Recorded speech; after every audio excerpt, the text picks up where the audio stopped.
Good afternoon. My name is Carlos Garza, and today I will be discussing the effects of disability, sensory disability on our perception. Okay, so the two stimulus materials I decided to choose for to tie into my argument is the olfactory article and the extrasensory article. In the olfactory article, Richard Axel talks about the connections between senses and our brains and how the senses are used to transmit information for us to process. He also discusses some misperceptions that we use through our senses. And one example is a La miniature painting. In this painting, the artist seems to depict a nose, but artist Rene said, "See, this is a visual representation of the way the external world is presented to him." And so the nose really more represents the sense of smell, which he is trying to display in this painting. Okay, in the extrasensory article, Joseph A. Paradiso expresses the idea of your senses being technologically enhanced. So he expresses this through machines, in which machines can pick up data and translate them to be eligible for humans to read. One example that he uses is the Doppler machine. So here's a picture of the Doppler machine. Doppler machine is placed in a building and it can pick up location, time, and temperature, and it is displayed in graphic form on computer models for humans to comprehend the information. Okay, so these two articles could be connected to the idea of senses giving us a misperception and a misunderstanding to false reality. In the extrasensory article, it talks about how technology can give us an experience of tricking our brains to thinking to experience something through our senses. And in olfactory, it uses our original five senses, saying how sometimes it could give us a misperception to see something that's actually not there. So this arose my question: does the ability of our senses affect our perception on the world?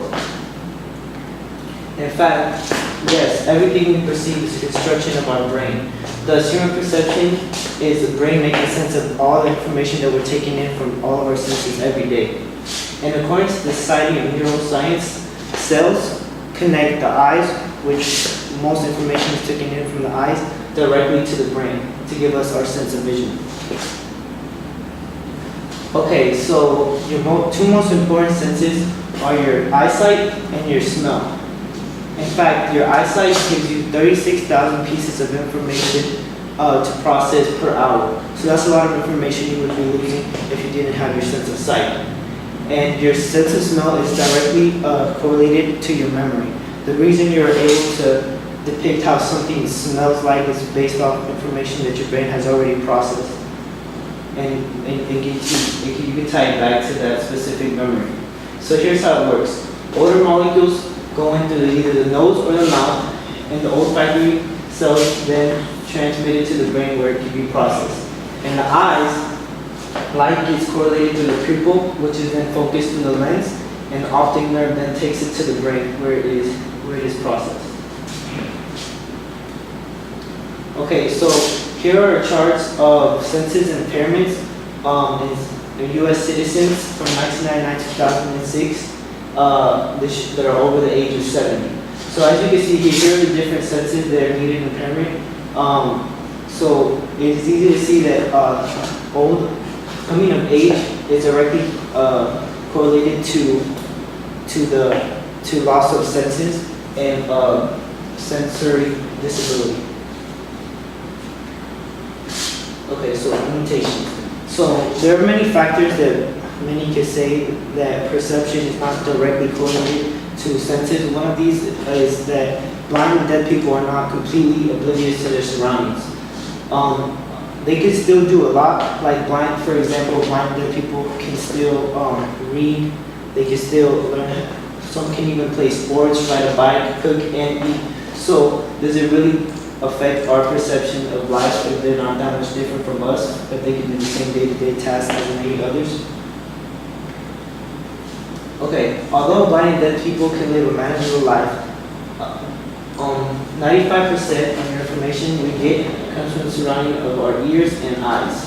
And 85% of what we experience of smell also is from taste. So if you lose your sense of smell, you would be losing two senses, because without the sense of smell, it would be hard to taste as well. A lot of technological advances have came about nowadays to face these sensor disabilities. For example, hearing aids are known to cure deafness, and also laser eye surgery is known to improve eyesight vision in many patients. Sensor disability changes the way we gather information, and therefore it would change the way we would process it in the brain. So overall, it would change the way we perceive it in our world. These are my sources. Okay. So, I have two questions. How did you use the conclusions and research of others to advance your own research? So my conclusion to answer my question, does the ability of our senses affect our perception? I use it to answer not only my question, but also like treatments to my problems or limitations. Like for example, the hearing aid and eyesight vision, I use that from the medical standpoint of my problems, and I use it as a resolution for my limitations. All right. And so how did your research question evolve as you moved through the research process? And did your research go in a different direction than you originally planned?